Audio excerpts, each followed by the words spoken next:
Bienvenido a Hora de Estudio Bíblico con nuestro maestro el Dr. Lehmann Strauss.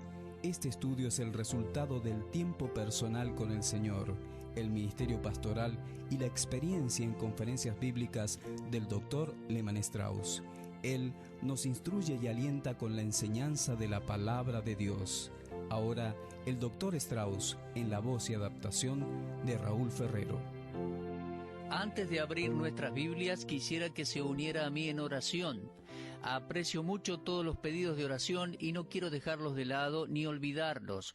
Yo deseo ser fiel y ayudarlo con sus heridas. Si la oración significa algo para el Hijo de Dios, y seguramente es así, entonces estamos para sostenernos unos a otros. Por lo tanto, unámonos en una palabra de oración y luego vamos a abrir la palabra de Dios. Amado Padre, te agradecemos por nuestro Salvador, el Señor Jesucristo, por las Santas Escrituras, tu palabra inspirada, y por el Espíritu Santo, nuestro Maestro. Te agradecemos por aquellos que nos sintonizan a diario. Padre, queremos traer ante ti a quienes han enviado sus motivos de oración. Primero te rogamos por los que están en reposo, aquellos que nos han escrito para contarnos de las bendiciones que reciben a través de este ministerio. Dios, sostén a estos queridos hijos tuyos, muchos de ellos en los últimos años de sus vidas, sin mucho más que buscar en esta vida. Señor, anima sus corazones, haz que suceda algo para alentar sus espíritus en este día. Oramos por aquellos que han escrito pidiendo por sus seres queridos que todavía no son salvos. Oramos por ellos como se nos pide que hagamos en 1 Timoteo capítulo 2. Padre, en obediencia a tu santa palabra te pedimos que contestes nuestra oración ahora y salves a aquellos que están lejos de ti. Oramos para que este día sea un día de victoria y que muchas de nuestras oraciones sean contestadas a favor de los que no son salvos.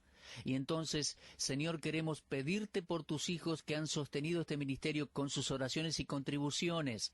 Te pedimos que animes sus corazones y, Señor, ayúdales a tener mucho gozo en servirte. Ahora oramos por la estación radial que emite este programa. Oramos, Señor, que uses tu palabra mientras está saliendo al aire. Oramos para que muchos puedan escuchar hoy y te pedimos que les animes y fortalezcas. Y también pedimos que cualquiera que esté escuchando este programa y nunca ha confiado en Cristo, pueda ser este el día de su salvación, confiando y recibiendo a Cristo como Salvador personal. Padre, te pedimos todo esto y te pedimos que nos hables por tu palabra, en el nombre del Señor Jesucristo. Amén. Ahora, antes de abrir la palabra de Dios, le animo a continuar orando y ofrendando para apoyar Hora de Estudio Bíblico. Nadie apoya este ministerio excepto los oyentes, y estamos confiando en que usted tenga ese sentir en su corazón y de esa manera pueda ser parte en el ministerio de proclamar la palabra de Dios en la emisora radial. Queremos oír de usted en esta semana. Muchas gracias. Ahora, por favor, tome su Biblia y vamos a la primera epístola de Pablo a los Tesalonicenses. Ahora, le aclaro que no es mi intención enseñar toda esta epístola. La enseñanza de la Biblia es mi don y creo que este es mi ministerio, pero lo que haremos es seleccionar pasajes proféticos de 1 Tesalonicenses, aquellos pasajes que tienen que ver con el retorno del Señor Jesucristo y exponerlos durante los próximos programas. Este será el primero de la serie de los pasajes proféticos en 1 Tesalonicenses. Déjeme decirle que 1 y 2 Tesalonicenses son probablemente los primeros escritos entre las epístolas del Nuevo Testamento. Cuando los cristianos en Tesalónica recibieron estas dos cartas, no había ninguna otra con la que pudieran compararse.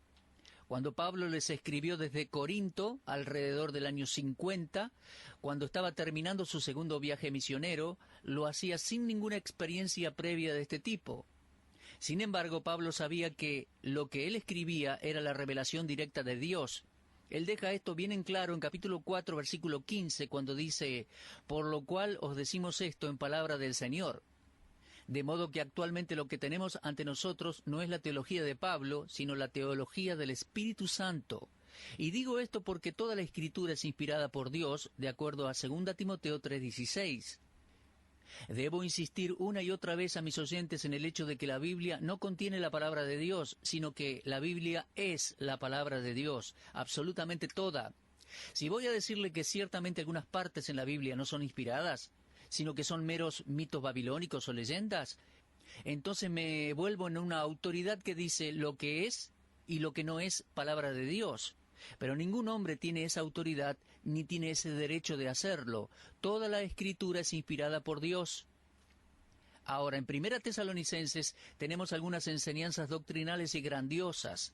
Están los temas de la gracia, la oración, fe, esperanza, elección, seguridad, Espíritu Santo, y al final, pero no por eso menos importante, la persona de nuestro Señor Jesucristo. Pero uno de los rasgos más importantes de la primera epístola a los tesalonicenses es la doctrina de la segunda venida de Jesucristo. Sabemos que la división en capítulos y versículos no es parte del texto inspirado, pero es interesante saber que cada capítulo en esta epístola termina con un énfasis en el retorno de Cristo. Nadie que lea esta epístola por primera vez dejaría de darse cuenta de ese hecho. Se le preguntó a un pastor que había estado sirviendo en una iglesia por 7 años por qué no se predicaba sobre las escrituras proféticas, especialmente aquellos pasajes que tienen que ver con la segunda venida de Cristo. El pastor respondió que sentía la obligación de, primero, llegar a la gente de su congregación y enraizarlas con las enseñanzas más esenciales de la Biblia. Ahora, mis queridos amigos, la segunda venida de Jesucristo es una enseñanza doctrinal sobre la que creyentes jóvenes en la fe cristiana y todo creyente debería ser enseñado. Uno de los propósitos al escribir 1 Tesalonicenses fue proveer la enseñanza que animaría a aquellos nuevos convertidos a estar firmes al enfrentar las persecuciones. Y esto agrada al Espíritu Santo, el hecho de enfatizar que Cristo vuelve a cumplir su propósito. Creo que el creyente o el ministro que falla en enseñar, estudiar y predicar todo el consejo de Dios no es sabio. Algunos líderes religiosos han dicho que el énfasis sobre las escrituras proféticas contribuye a una resignación pasiva y negativa, que resulta en una vida de indiferencia e inactividad actual hacia la obra de Dios. Yo digo que esta conclusión es equivocada y puedo probar que es falsa por lo que leemos en 1 Tesalonicenses. Pablo alabó a los cristianos tesalonicenses por la obra de vuestra fe, el trabajo de vuestro amor y vuestra constancia en la esperanza en nuestro Señor Jesucristo. Lo leemos allí en 1 Tesalonicenses 1:3. Aquellos bebés en Cristo fueron enseñados en la verdad de la segunda venida de Cristo y el obrar seguía al acto de ser salvo. Su fe se describe como el trabajo de vuestro amor. Marque eso en su Biblia, amigo, el trabajo de vuestro amor.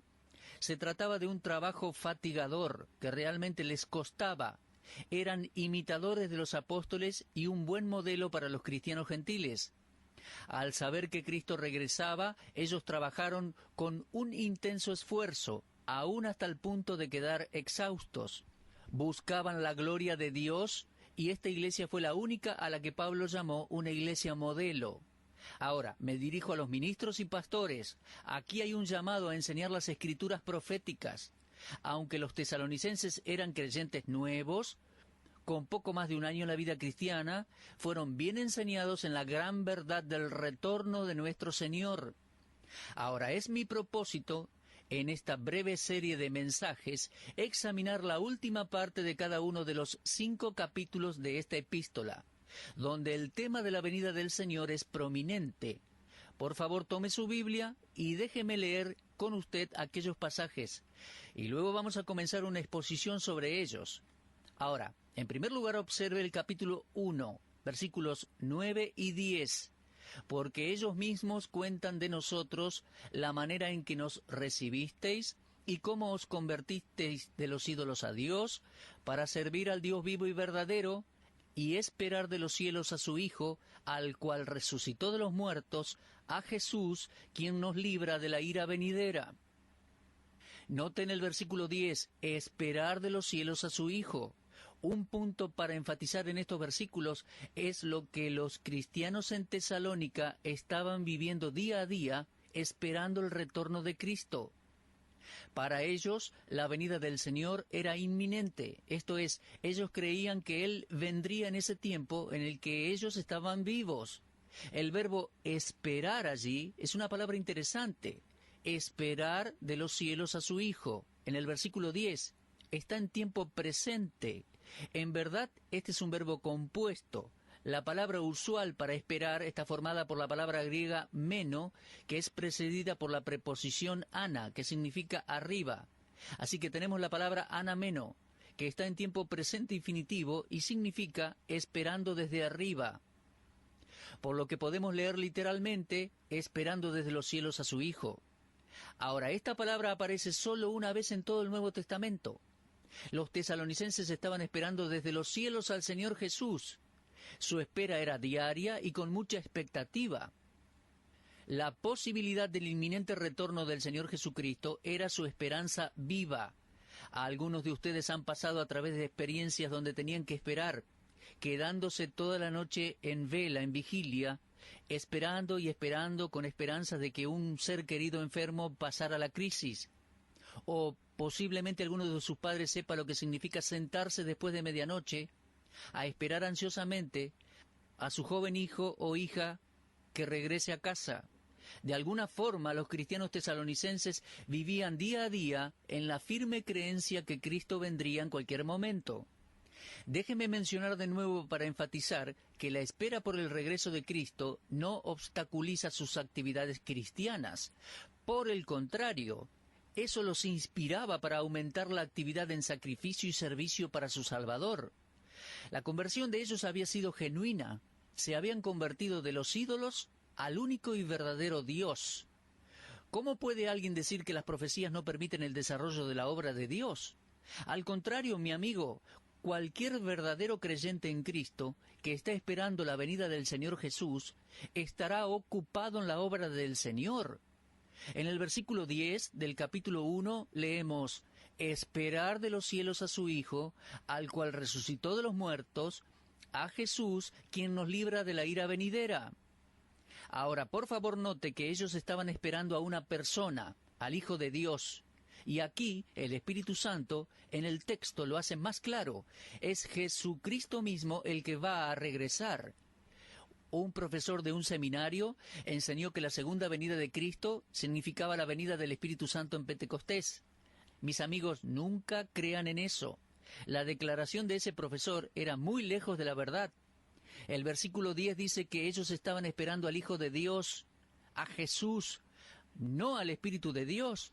Ellos estaban mirando a la segunda persona de la bendita Trinidad, no a la tercera.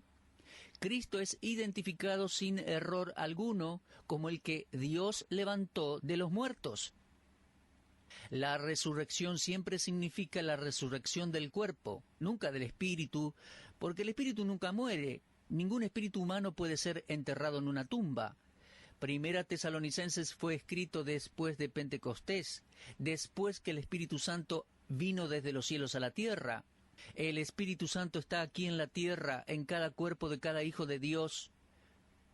Primera de Corintios 3:16 y Primera de Corintios 6:19 hacen esto muy obvio. El Espíritu de Dios habita en el cuerpo de cada persona nacida de nuevo. De esa forma, borrando toda duda de quién es la persona que está regresando desde los cielos, el versículo identifica en las palabras a Jesús. Marque eso en su Biblia. Qué ridícula y absurda puede ser la enseñanza de un profesor a veces. El Señor Jesús dijo en Juan 14:3, si me fuere y os preparare el lugar, vendré otra vez, y os tomaré a mí mismo, para que donde yo estoy, vosotros también estéis. Los dos hombres con vestimenta blanca les dijeron a los discípulos en Hechos 1:11, varones galileos, ¿por qué estáis mirando al cielo? Este mismo Jesús que ha sido tomado de vosotros al cielo, así vendrá, como le habéis visto ir al cielo. Sí, mi amigo, los creyentes tesalonicenses estaban esperando a Jesús, ese mismo Jesús que ascendió desde la tierra al cielo y que está por regresar. Ahora, si miramos el versículo 10 más detenidamente, notaremos que la persona que estamos esperando nos librará de la ira venidera. Nuestra liberación de los juicios sobre la tierra es segura y completa. Estaremos afuera de esa ira. Ese es el significado de la frase «nos libra de la ira venidera». La ira a la que se refiere aquí es la ira que vendrá sobre la tierra durante la gran tribulación. El verbo traducido como librar significa llevar consigo mismo, es decir, nos llevará con él en el rapto, nos rescatará de los juicios venideros que caerán sobre la tierra durante la tribulación. Debido a que somos salvos por fe en la muerte sustitutoria de Cristo Jesús en el Calvario, Él vendrá para llevarnos lejos de la ira santa de Dios en contra del pecado de este mundo. Leemos en 1 Tesalonicenses 5:9 que no nos ha puesto Dios para ira, refiriéndose a la ira que habrá en la tribulación, sino para alcanzar salvación por medio de nuestro Señor Jesucristo. Además podemos leer en Romanos 5:9, mucho más, estando ya justificados en su sangre, por Él seremos salvos de la ira. La promesa del Señor Jesús está seguida con estas palabras de Apocalipsis 3:10. Por cuanto has guardado la palabra de mi paciencia, yo también te guardaré de la hora de la prueba que ha de venir sobre el mundo entero, para probar a los que moran sobre la tierra. Esta promesa de Cristo de venir y rescatarnos antes de la tribulación es lo que los creyentes tesalonicenses entendieron de Pablo en 1 Tesalonicenses 1, versículo 10. Ahora, déjeme asegurarle que la ira seguramente vendrá sobre la tierra. Existe un momento en el que Dios juzgará al mundo pecaminoso. Los hombres no podrán continuar en su degeneración moral y desafiar las leyes de Dios. Vendrá un día de juicio. 1 Tesalonicenses 5:2 lo llama el día del Señor, cuando Dios tratará con el débil hombre en un justo juicio. Hoy el hombre puede ser un mentiroso, un ladrón, una persona inmoral, aún ser blasfemo contra Dios, puede quemar su Biblia y aparentemente, yo digo aparentemente, Dios no toma ninguna acción en contra de él. Pero hay una cosa que yo estoy seguro, el día del Señor se acerca, cuando Dios vendrá con ira y juzgará a los incrédulos pecadores. Pero por supuesto la Iglesia de Cristo no estará en la tierra para ese entonces. El cristiano escapará del día de la ira y destrucción repentina que vendrá sobre ellos, sobre los incrédulos. Pero 1 Tesalonicenses 5:4 dice, mas vosotros, hermanos, no estáis en tinieblas, para que aquel día os sorprenda como ladrón. La única explicación de por qué el cristiano no será alcanzado por ella es porque no estará aquí. Estaremos con el Señor Jesús. Él nos rescatará de aquel día. El retorno inminente y personal de Cristo era la esperanza de la Iglesia de los primeros tiempos y continúa siendo la esperanza de la Iglesia en la hora presente. ¿Habrá alguna esperanza durante la tribulación? ¿Habrá alguna esperanza de librarse de la ira de Dios? Ciertamente que no. Ahora, ¿cómo influenció esa esperanza en aquellos primeros creyentes en Tesalónica? Pablo dice en el capítulo 1 y versículo 9, «Os convertisteis de los ídolos a Dios para servir al Dios vivo y verdadero y esperar de los cielos a su Hijo».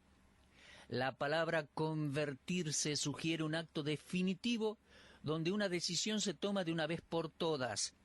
No eran meramente cristianos profesantes, eran cristianos practicantes. Su experiencia era una conversión genuina, tanto como para convertirse en personas totalmente diferentes de lo que antes eran. Aquí hay un testimonio convincente del poder de la verdad profética que cambia vidas.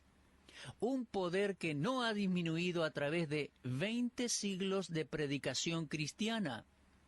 Entre las personas más espirituales, conozco a los que aman la venida del Señor Jesucristo. Tal como los tesalonicenses, han cambiado una vieja esclavitud por una nueva. Antes servían a sus ídolos, pero ahora ellos sirven al Dios viviente, al Dios verdadero, mientras esperan a su Hijo desde el cielo. Esta esclavitud hacia Cristo es tanto voluntaria como gozosa. Francamente no hay nada como esto, porque se trata de la única verdadera libertad en toda la vida. Hace muchos años atrás, acepté a Cristo como mi Salvador personal. Una jovencita que luego llegó a ser esposa de Lehmann Strauss, lo guió a Cristo en una tarde de Navidad. Éramos jóvenes en aquel entonces y ella estaba interesada en mi alma. Y con una Biblia que ella me compró como regalo de Navidad, me guió al Salvador. Y puedo testificarle que estos han sido años y años de una gloriosa libertad. No libertad para hacer lo que se me plazca, sino una libertad para servir al Señor y hacer lo que Él desea. Ahora, escúchenme, mis amigos. Algunos de ustedes dicen que creen en el retorno de Jesucristo. Respóndanme esto, ¿se ha convertido de los ídolos a Dios?